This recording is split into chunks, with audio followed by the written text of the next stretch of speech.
Hello everyone and welcome to another series of interviews where we're going to tackle yet another tournament and a big one at that because DOR is back with Duels of Shurima and here we have the grand finalists, we have the runner-up Leomane and we have Sergio. Welcome guys, how are you feeling after such an eventful weekend? Well, it was a big tournament, a lot of rounds, but feeling good. The new meta seems to be adjusting, and I liked my run. So yeah, pretty good. How about you, Sergio? Yeah. Well, I'd say it was pretty good. My whole approach to this tournament was really casual because I wasn't supposed to be participating. But Crossshare was fixed, so I said, okay, whatever. I was feeling like a tournament, and I made it very far. I had a good time. I honestly brought what I felt I'd like to play in the moment, and it worked well.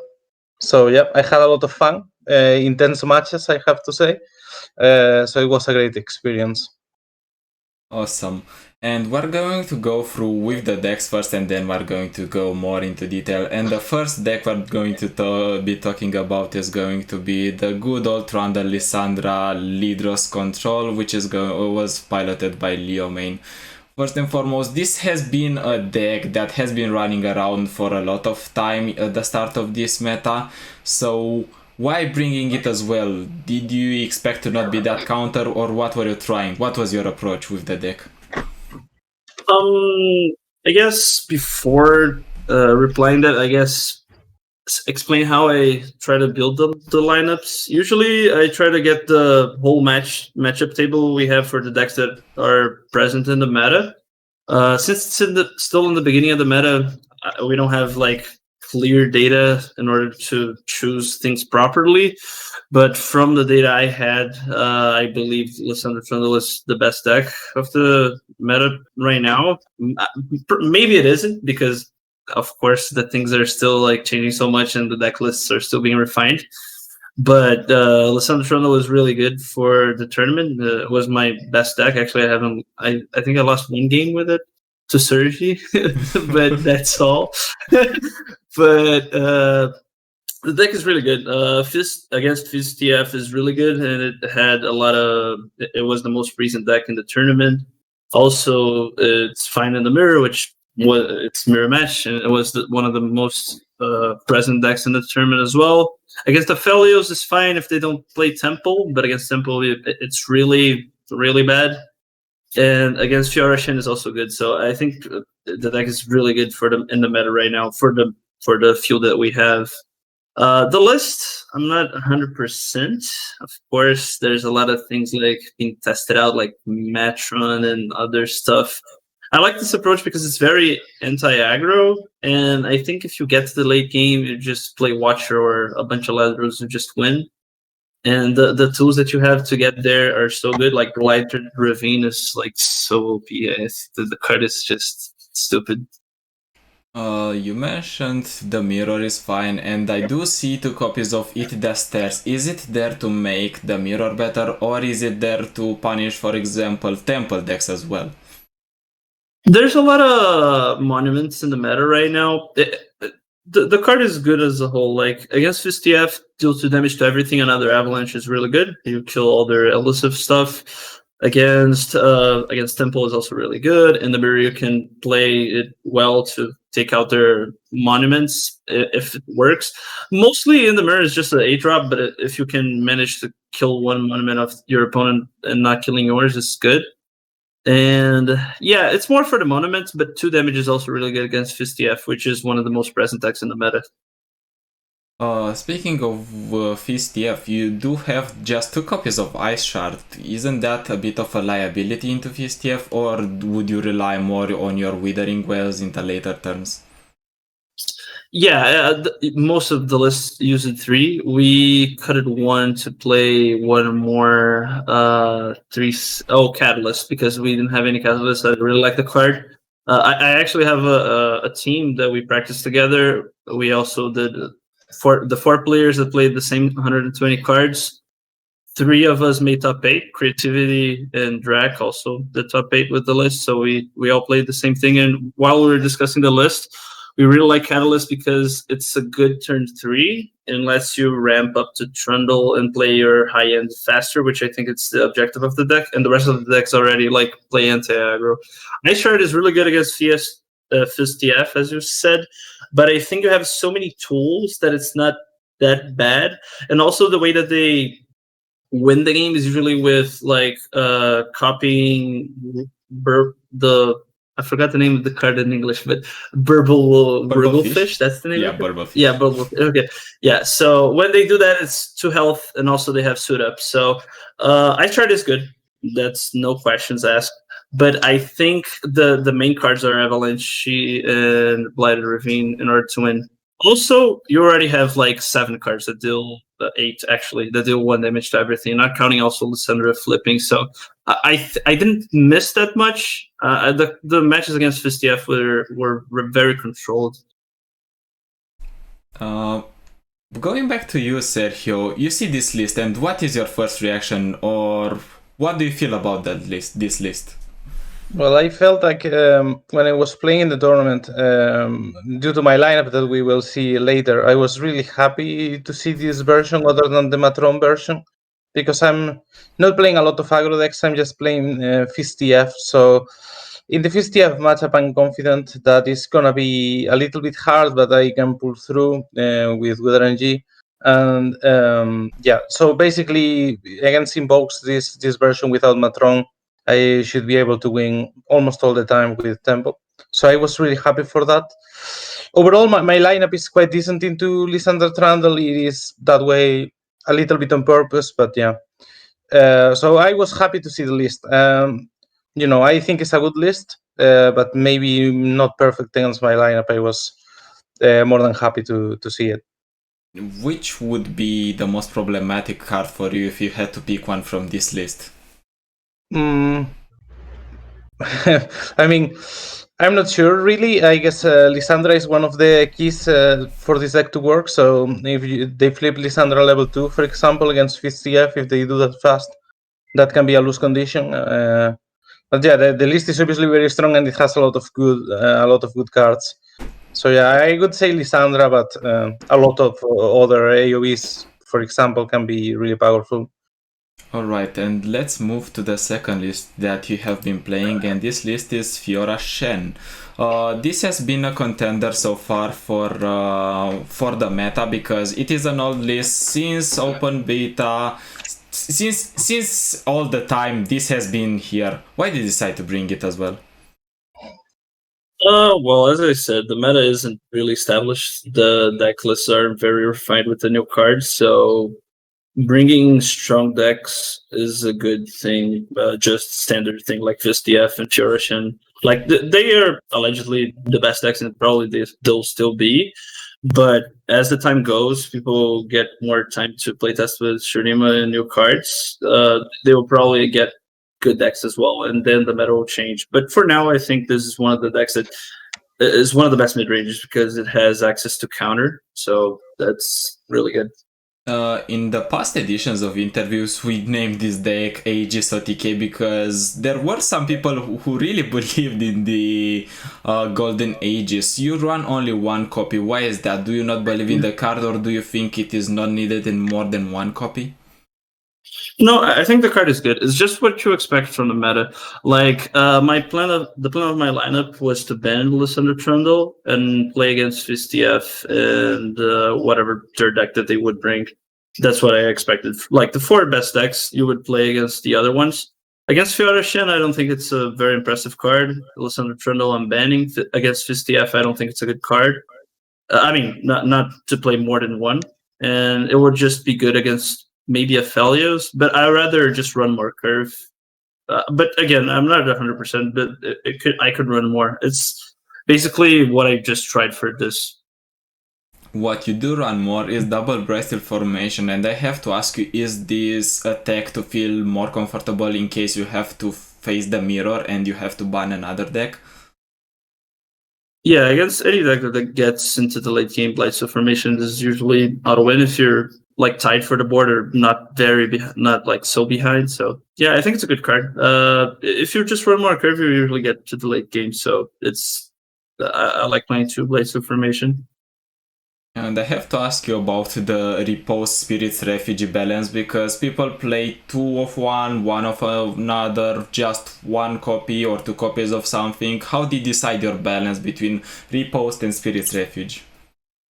Yeah, well, I gotta be honest also. Like, before this tournament, I haven't played a single game of Runeterra until the tournament. So this lineup was also the thing I brought to the seasonal tournament. We tacked against aggro because we expected a lot of aggro, and we wanted to play 2 Spiritual Refuges. Also, Repost is really good against Frostbite, which I thought it would be more present in the meta.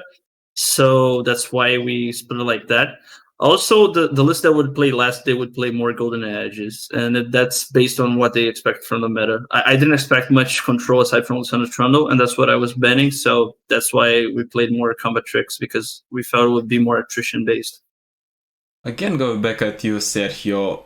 You see this list, you have your lineup. What are your first impressions? Well, my strategy regarding Fiora Shen is almost to ignore the deck a little bit, you know. I'm trying to play a lineup that is not very weak to it, but I'm not targeting it especially, so I was neutral with Fiora Shen.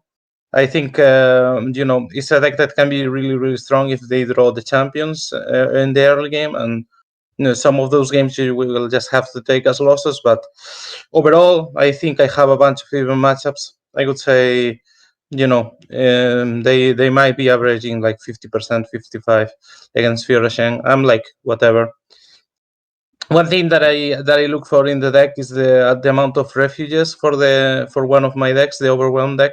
That card is a key on that matchup. So 2 refuges is not perfect for me. I would like a little bit less to be good in this matchup, but yeah. Overall, it's a pretty standard list. I don't have much else to say. I would just say that I was feeling a little bit whatever, honestly, into it. I was wary because it can take games, but I don't feel very in favor. Yeah, sometimes Fiora is a deck that doesn't. Yeah, Fiora is a deck that doesn't have many good or bad matchups. I just brought it because it was like a filler mostly. I was feeling only very confident on Lisandro Trundle and FizzDF. The third one was I wasn't 100% on anything, so this was just not losing anything mostly. Yeah, I think Fiora is one of the most 50-50-ish deck in the field that can steal matches or can go toe-to-toe to most of the games and most of the decks, but one thing that can go even more, even beyond the 50% deck is the next deck, and I mean, it doesn't need any introduction. You do see the name that I picked for it on the screen. Like, yes, it is FizzDF. Did you expect to be countered with FizzDF? Not really. I mean, Lisandro Trundle beats it, but the rest, I don't think that you can counter FizzDF well. So, nah. Also, like, even if you want to counter, just like flip the F on 5. You just don't lose. You just don't lose. We do see some interesting changes in your list, because you run some interesting one-offs. For example, you run one of Thermo Beam and you run also one of Static Shock. Static Shock. Well, the cards that we cut, the only one I'm not 100% on is Suit Up. Cutting one Zap, I like it. I think you only play Zap when you don't have good cards in your hand, so I'd rather have more explosive deck list, so I enjoy playing only 2 Zaps. And the Static Shock is really good for against the Mirror and against other aggros, and there's a lot of... I was expecting also more Freljord Noxus decks, and it didn't appear much, but it's also really good against Shurima's like 1 health minions. So Static Shock, really impressed. I like playing one. Thermogenic Being is also a good card to have a one-off, because it helps killing a lot of things like problematic stuff. Since you draw a lot from your deck, the 1-drops usually come in handy, and if it's not useful in the matchup, you can just discard it. Playing one-offs in this deck is not that problematic if you're playing 3 of the important cards, which is like Fizz, DF, pick a card, Rummage, and the rest usually just works itself. Playing 2 suit-ups is a thing that I'm not 100% on regretting it. I don't see other cards that I could cut. Maybe get excited. Maybe I just like the burns. I don't know what I would cut to play the Thermogenic Beam, but I'm happy with suit up for now. I would think more afterwards, but it's probably getting nerfed, so it doesn't really matter. Alright, for the final time going back to you, Sergio, for Leomane's lineup, you do see this interesting list with Static Shock and Thermo Beam. It is unusual. Did you feel like these cards would give him an edge against your deck? Or what were your impressions? To be honest, I was trying really hard not to laugh out loud when I saw the list now, because, I think it's the first time I see the Static Shock and the Beam on the deck. I honestly saw FitzTF and I insta-banned it. I paid attention to the list, but really fast, and I probably didn't even see like the special cards or whatever you want to say it. So yeah, I don't have much opinion in this deck other than I was planning to ban it, and I did so very successfully, and I didn't misclick once. Yeah, if you just ban it, you don't have to worry about. But like, since I wasn't banning FitzTF, I think Static Shock's a really good card in the mirror. Usually kill stuff. Alright, and from one FitzTF expert to another FitzTF expert, Sergio, you brought it as well. And this is a more classic list. Did you not feel the need to introduce new decks? For example, I think last time in the seasonals you introduced one copy of Death Ray MK1. What changed from that time? Well, I was expecting a little bit less aggro this time around and a little bit more Lissandra, so I upped the amount of suit ups in my deck to 3 because it is very important against the clears in that matchup. And yeah, I just took the MK because it's basically there for the mirror and for the aggro matchups. On the seasonal, I was planning to not ban FitzTF and face a lot of aggro head on with stuff like this card. So I wanted to have that for that lineup. But for this one, I'm not really looking into playing with FitzTF. So I just wanted to not play it and just have the better list against Lissandra Trundle, which I know it will be very present. I'm not gonna ban it, and I know I will have to play the matchup. I'm confident on it, so with 3 suit up, I think I can have chances to win often enough. Alright, I think this list has been discussed in the community and everywhere too much, so we're going to move forward to your next deck, which is going to be the Boxtopus Invoke. Did you bring this list just so you could bring FitzTF as well? Well, I could say that Zoe right now is actually a very powerful champion, so I try to not see her as, the TF substitute or whatever you want to call it. And it also is a Targon champion, so it allows us to play cards like the Scryer, which can be very powerful on mirrors or on the how do you call it, the Lissandra matchup, which is very much about invoking and value generation. So I would say this list is pretty decent into most of the meta decks. Not fantastic into anything. It can be a little bit meh sometimes against slower versions of the deck, but yeah, I would say honestly it's very standard. The part that I think not so many people are playing right now is the Vigors. I put them in because AoE basically is very present, and to play around removal I think is quite important. And in this, this deck depends a lot on the champion sometimes. Like especially Aphelios, you rely on getting him out of bad situations with Vigor a lot and temple buffs. So I think having a little bit more protection for it is quite good. I think I actually took this list from Gamebreaker, and I think I cut one Solari Priestess and one other card which I can't remember right now for 2 Vigors. So it is very much similar to the list he was running. I just wanted to play the Vigors for extra protection. But yeah, overall it's just full invokes with a Boxtopus splash. Yeah, my curiosity here is why the one Lunari Priestess? Well, the Lunari Priestess is there to provide us with a little bit more. Is two options, I guess. One, to provide like a useful activator for the petals, which comes out, but not very often, this use. And the other is just because sometimes you want to open with Aphelios weapons or whatever other action you want to do, and Solari Priestess will not allow you to invoke that way. So the Lunari Priestess is just a little bit more flexible. Also, I think in this meta right now, Solari Priestess doesn't have the best targets. Like sometimes the cards were more useful in the past, and Lunari Priestess can get you anything, and a lot of them are like really powerful cards that the Solari can give you, like Cosmic Inspiration or Living Legends, Great Beyond, like the more powerful invokes. So I would say still, as a card, probably Solari Priestess is stronger, but the Lunari Priestess gives you like kind of this complement factor, to play as a one-off. You can get some surprise mechanic. You can sometimes act as a square that doesn't get you the discount, but at least it gets you a general invoke.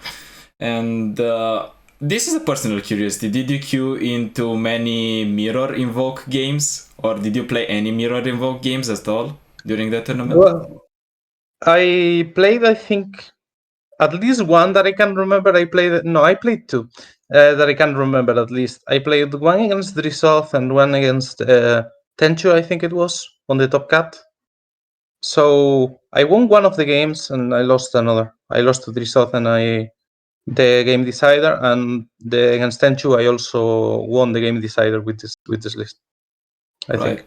Now, Leomane, it is your turn to tell us how you felt when you saw the decks, and you see as Finalists with the Bilgewater Splash. What are your first thoughts?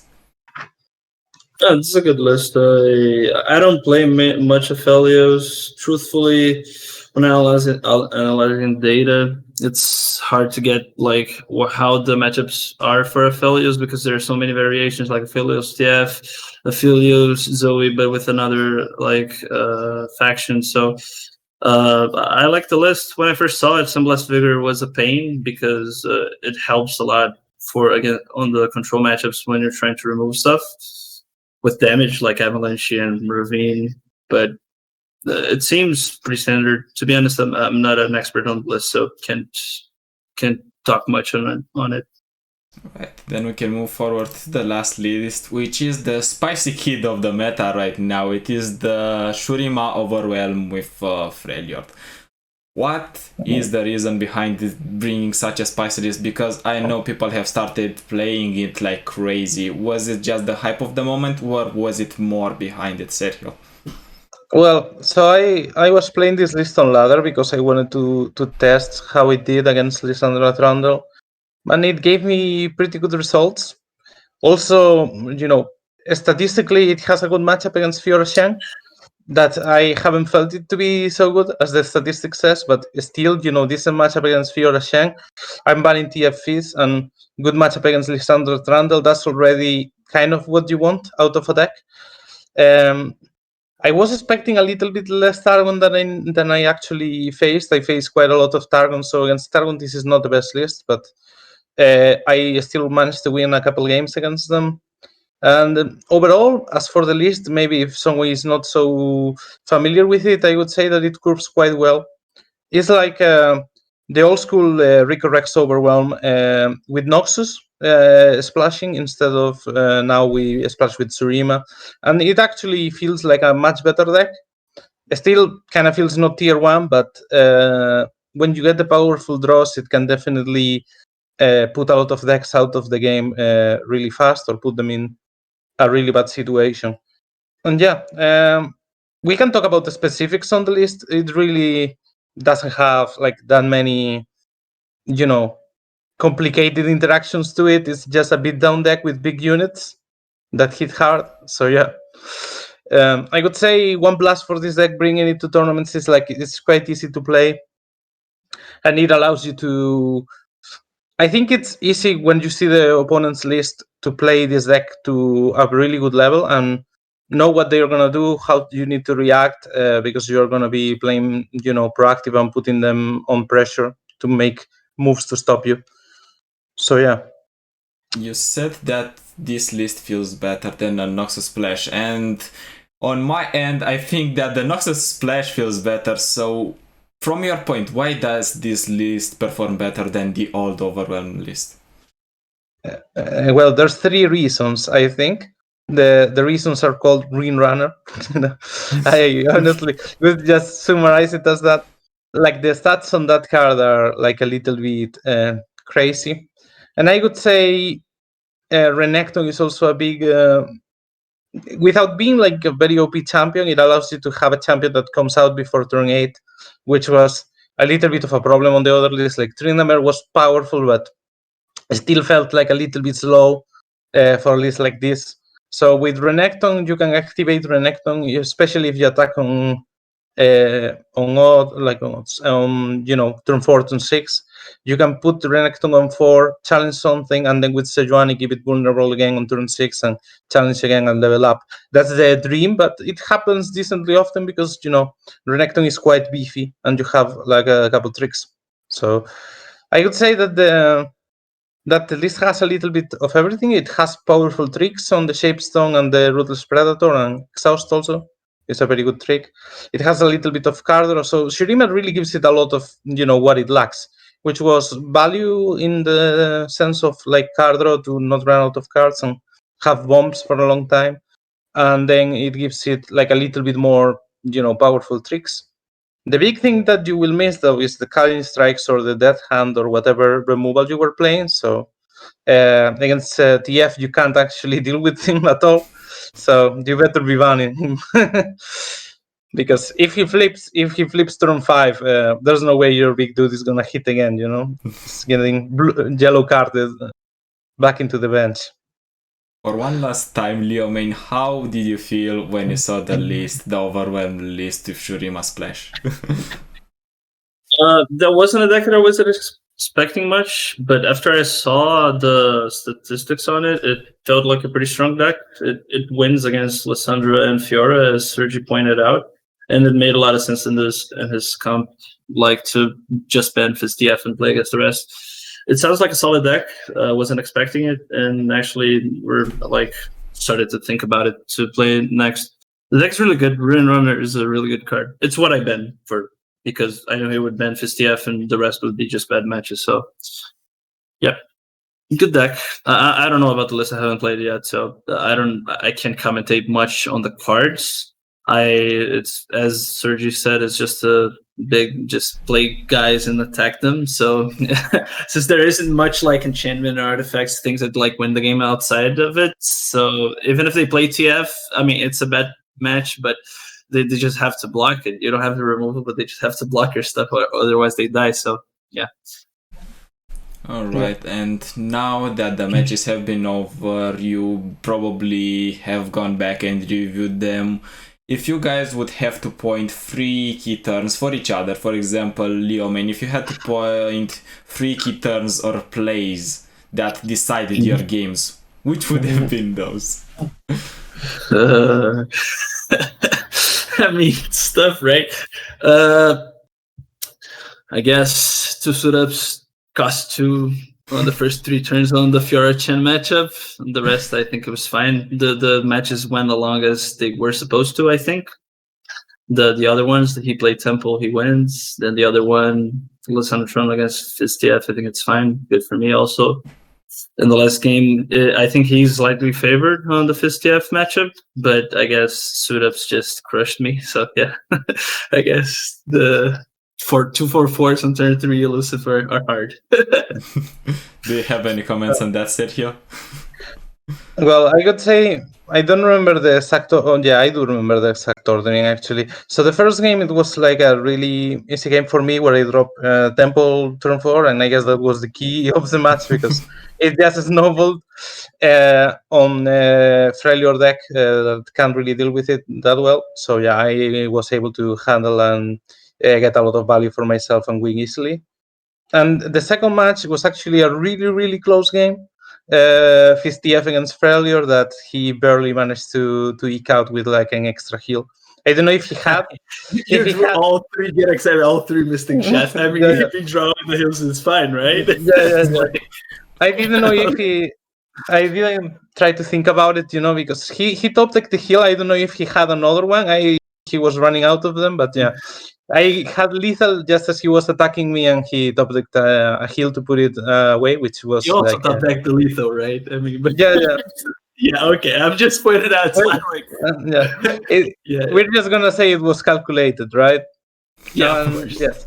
And in the No, last you played correctly. Like, if you didn't play correctly, you wouldn't be even able to win drawing out the burn. So yeah, I like props to you Yeah, to yeah. playing correctly. All I'm saying I is would the match say- went as it was going to. Yeah, I would say that we both played well, and in the end, he was able to put it away with like a clutch heal in the end. It would actually be a fantastic game to watch as a spectator, I would say, with all the top decking happening. And then in the last game, he actually drew very well, and I drew almost perfect, even top decking suit up turn 2, if I remember correctly. Top decking like a perfect card to level up TF, I think also. Yeah, So, yeah, that also. Yeah, you played Fist turn 1, suit up for 2 on turn 2. Then you played Poro on turn 3 with suit up on him as well. That was pretty frustrating. And the TF like top decking with Ramesh, yeah, but it's fine. I mean, it's what happens. And you were favored, so I'm not like yeah. I mean, it's one of these games where you just want to mark the TF is nerf on the calendar and just leave the game until then. So yeah, I would have said definitely the last game was probably fun to see because a lot of top decks and a lot of explosive stuff happening on the screen. But yeah, in the end, I just did a lot of unfair things and nothing could be done on his side. So yeah, I think in general, I would say that the finals was pretty well played on both sides. Sadly, some of the games were kind of decided by the draw, especially the first one. Yeah. What could you expect? Yeah. But I would say, in the end, I was happy I won, but I could appreciate that I needed quite a lot of luck to get there. Alright, and we are drawing near the end, and we're going to have a few more questions for you. First of all, I would like to know if both of you would have any advice for each other after you saw each other play, after you encountered each other. Leo, what advice would you have for Sergio? Continue drawing like that. You play really well. Yeah. I mean, I don't know. You play perfectly from my point of view. I can't really comment on that. So yeah, good. Yeah, I don't have any particular advice. I would say maybe consider banning the Targon deck instead of the Overwhelm deck. I think the Overwhelm ban was fine, but I can also see like the Targon deck has like a really good matchup in Sandra, and the Overwhelm deck has like the opportunity to draw a little bit bad and just be slow. Most of the time you would win that matchup. I think I'm favored, but I think in general I was expecting the Targon ban or the Overwhelm ban. In the end, it was the Overwhelm ban, which I think I was slightly more happy. But just to nitpick on something small, I would say it wasn't like a big mistake or anything. I don't even think it was a mistake. I think it's fine considering it's the way that I perceive. Maybe you're correct. All I'm saying is like the way I see the matchups is on statistics, and as I said before, counting out the Aphelios variants in order to make sure one matchup is favored either way, it's hard. So first, I don't think Lissandra Trundle is unfavored, but I'm not sure, so I can be wrong here. But I think it's really dependent on whether you draw tempo early or not, because then you have a lot of cards to play with. If you draw it later, you won't have as many, I think, from my experience at least. But the Overwhelm ban, I think I was 100% correct, because I know you would ban FistTF, and the other two matchups were I know that they would be bad. But the Aphelios thing is just it's life, I think. Alright, and we're going into the final phase of the interview, and this is the part that matters for the one that supported you, because now they do get some recognition. The ones that helped you prepare, the one that supported you along the way. So Leo, who helped you to reach these heights? Who did you scream with? Who supported you? I have this team that we play together. It's Higuri, Mateus, which is drag, and creativity 0. So yeah, they 3. Alright. How about you, Sergio? Besides the casual Team Aretuza, which helps you all the time, of course. Yeah, I mean, I almost feel like giving no shoutouts just because I didn't prep at all for other than just playing decks that I was playing on ladder. But yeah, I'm gonna give a shout out to the team just because they deserve it. You know, I think I owe them a shout out probably sometime on the past anyway. So yeah, shout out to Team Aretus and to my homies from the Spanish community that are always the one that are screaming with me. So yeah, shout out for both of them. Shout out to you, I guess, Casming. We can also shout out you this time. Hey, for I don't the know what I did, but I did something good. well, you did this interview, I guess, so that's something. It's better than nothing.